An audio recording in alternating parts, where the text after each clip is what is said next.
Upacara kerajaan pemakaman Ratu Elizabeth II hari Senin 19 September 2022 dilakukan di biara kuno Westminster Abbey dekat dengan gedung parlemen dan aula Westminster tempat Ratu disemayamkan. Kawasan Westminster dulunya adalah pulau kecil dan sudah menjadi pusat peradaban dan kekuasaan Inggris sejak masa kuno abad 10. Bagaimana sebuah desa kuno di pulau kecil terpencil di tepi sungai Thames yang berawal menjadi pusat spiritual, panggung upacara kerajaan dan kancah pertarungan politik? Kisah desa Westminster seperti laporan BBC adalah kantong kecil di sekitar biara dan gedung parlemen yang penuh dengan tikungan sejarah yang tak terduga. Ini adalah kisah tentang kekuasaan dan semua yang menyertainya, ambisi, intrik, protes, dan teror. Tipu daya lekat dengan nama Westminster sejak awal. Sebuah piagam Raja Offa tertanggal 785 Masehi mengacu pada tempat mengerikan yang dikenal sebagai Westminster dengan deskripsi mengerikan yang mungkin digaungkan banyak orang hingga hari ini. Namun piagam itu ternyata dinyatakan palsu. Pemalsuan itu disetujui oleh Osbert dari Clare tahun 1150-an yang kualifikasinya sebagai pelindung para kaum tipu daya Inggris tidak ada bandingannya.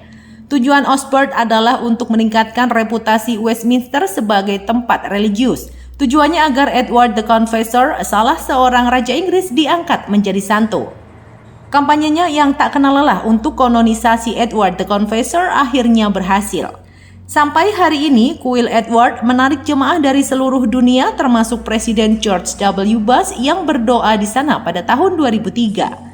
Bukti yang ditemukan di bawah Parliament Square menunjukkan bahwa Knut, orang Denmark yang memerintah Inggris selama 1016 hingga 1035, mungkin adalah raja pertama yang membangun istana di Westminster. Sebuah struktur kayu dan parit berdinding yang berasal dari sekitar tahun 950 hingga 1050 Masehi ditemukan pada tahun 1990-an. Menurut penulis sejarah abad pertengahan, istana Knut terbakar habis. Tetapi Edward the Confessor membangun kembali istana dan juga biara Anglo-Saxon di dekatnya dengan gaya megah. Edward ingin menunjukkan bahwa dia setara dengan penguasa Eropa manapun. Istananya dikenang dengan nama Old Palace Yard. New Palace Yard, halaman yang menghadap ke menara jam Big Ben, baru-baru ini dinamai Menara Elizabeth, berusia lebih dari 900 tahun.